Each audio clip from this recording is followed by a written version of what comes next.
This is the case of hydrocephalus. হাইড্রোকেফালাসের anatomy physiology অনেকবারই বুঝিয়ে বলেছি কি হয়, কিভাবে ফ্লুইডটা সিক্রিশন হয় from the choroid plexus of the lateral ventricles, সেখান থেকে ফ্লুইডটা আস্তে আস্তে চলে আসে থার্ড ভেন্ট্রিকেলে।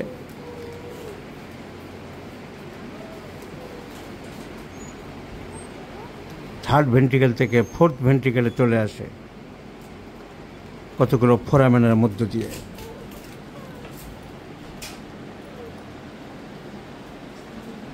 ওখান থেকে সাব অ্যারাকনয়েড স্পেসে চলে আসে।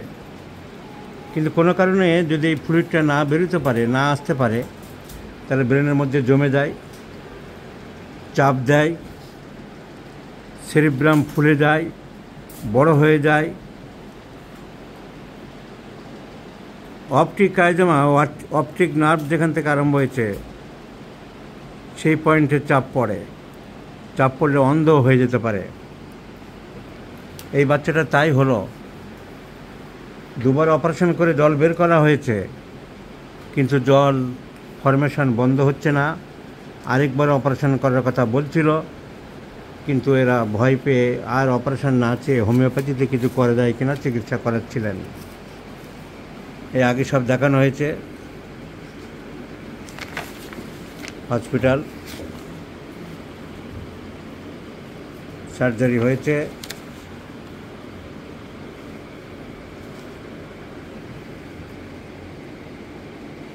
অ্যাকুইডাক্ট স্টেনোসিস,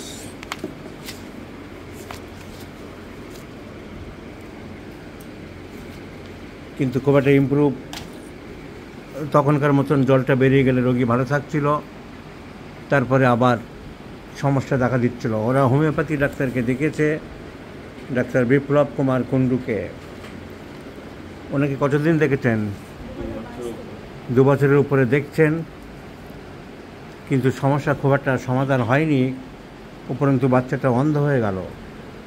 যখন প্রথমে দেখাচ্ছিলেন তখন দৃষ্টি ঠিক ছিল, মাঝখানে হলো বাচ্চাটা অন্ধ হয়ে গেল, কিছু দেখতে পাচ্ছে না, খুব কষ্টের ব্যাপার। আমরা প্রেসক্রিপশন দেখব কি ওষুধপত্র পড়েছে। Thyroidinum, psorinum, medorrhinum, calcarea phos একবারে পড়েছে, causticum, calcarea phos, tuberculinum, bovinum একবারে পড়েছে, hepar sulphur, calcarea phos, causticum, calcarea sulphur, calcarea phos, tuberculinum, bovinum. আমি একটা দিনে বুঝছি না, ডক্টর বিপ্লব তো অর্গাননের টিচার ছিল,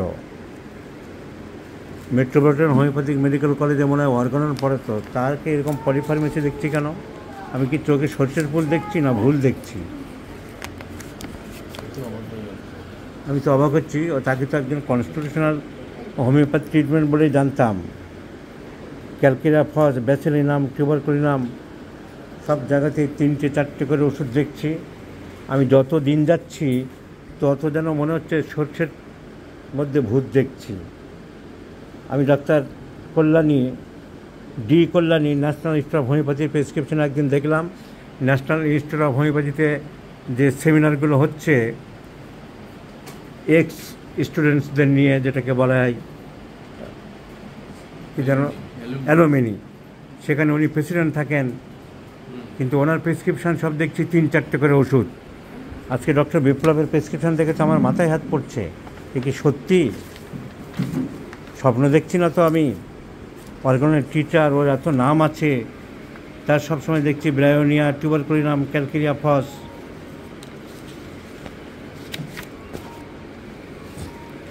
প্রত্যেক জায়গায় প্রত্যেকবার অ্যাব্রোটেনাম, টিউবারকুলিনাম, সোরিনাম। আমি তো অবাক হয়ে যাচ্ছি। একে একজন কনস্টিটিউশনাল ট্রিটমেন্ট বলে জানতাম, অ্যাব্রোটেনাম, টিউবারকুলিনাম, সোরিনাম। তো যাই হোক, এরকম প্রত্যেকবারই 3টে করে ওষুধ দিয়েছে ডক্টর বিপ্লবের প্রেসক্রিপশনে। আমি তো ভাবতে পারছি না, যাকে ভাবতাম যে ও জেনুইন হোমিওপ্যাথি করে। তো আলটিমেটলি যাকে, সেটা আমাদের সমালোচনার কথা নয়, আমার দেখে অবাক হয়ে গেলাম, তাই আমি প্রশ্ন তুললাম নিজের মনেই যে এটা কী ব্যাপারে, কী দেখলাম। তো এখন এই মুহূর্তে বাচ্চাটা দৃষ্টিশক্তি হারিয়ে গেছে, যেটা খুবই কষ্টের। খুবই দুঃখের। এখন ওই জল বের করা খুব কষ্ট হয়, বাচ্চা অনেক দিন ধরে থাকে, এরা চাইনি বলেই তো হোমিওপ্যাথি করেছিল, কিন্তু এই তো পজিশন দাঁড়ালো। অ্যাট প্রেজেন্ট আমি যা পাচ্ছি, ওর স্টুল পাস হচ্ছে 10 দিন, 8 দিন, 10 দিন, 12 দিন পর পর। খুব রাগ হয়ে গেছে, দেখতে পাচ্ছে না, স্বাভাবিকভাবে হয়তো রাগটা হবে।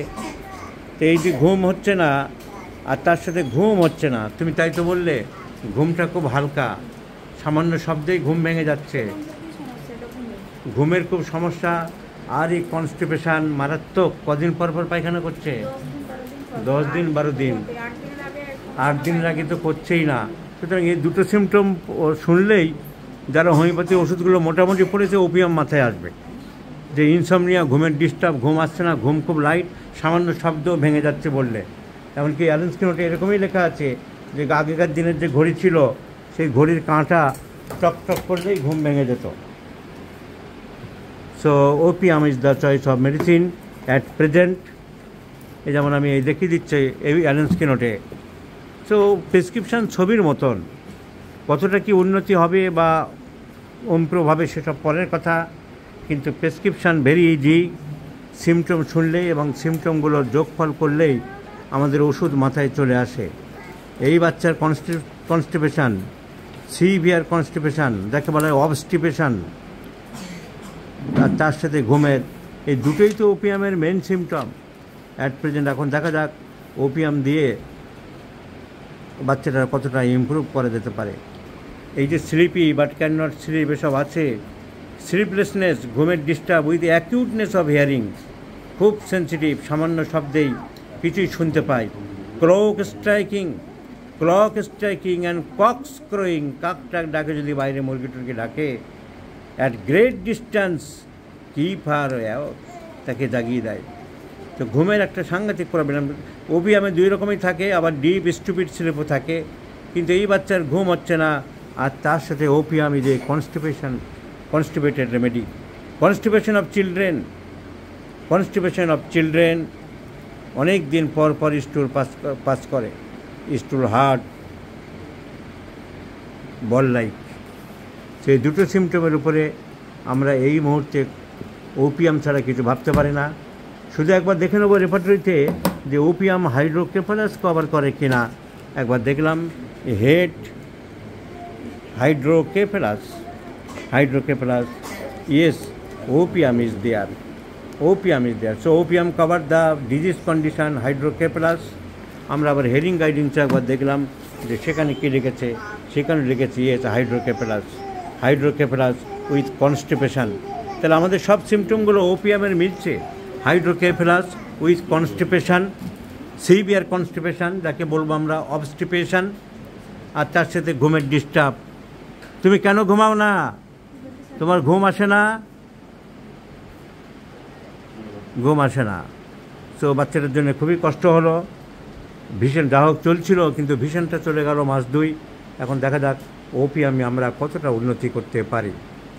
আমি আবার অপারেশন করে জল বের করার উপদেশ দিলাম, কিন্তু খুব ভীত সন্ত্রস্ত হয়ে আছে ওর মা। 15-20 দিন ধরে বাচ্চা তারপরে খুবই অসুস্থ হয়ে থাকে এবং ইনফেকশন হয়ে যায়।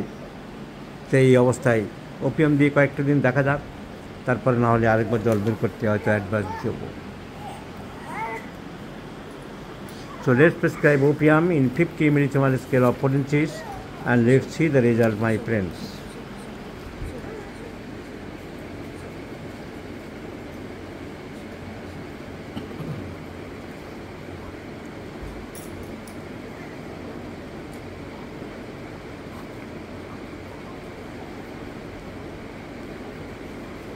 দিনে 3 বার করে ওষুধটা দাও, নিন এগুলো।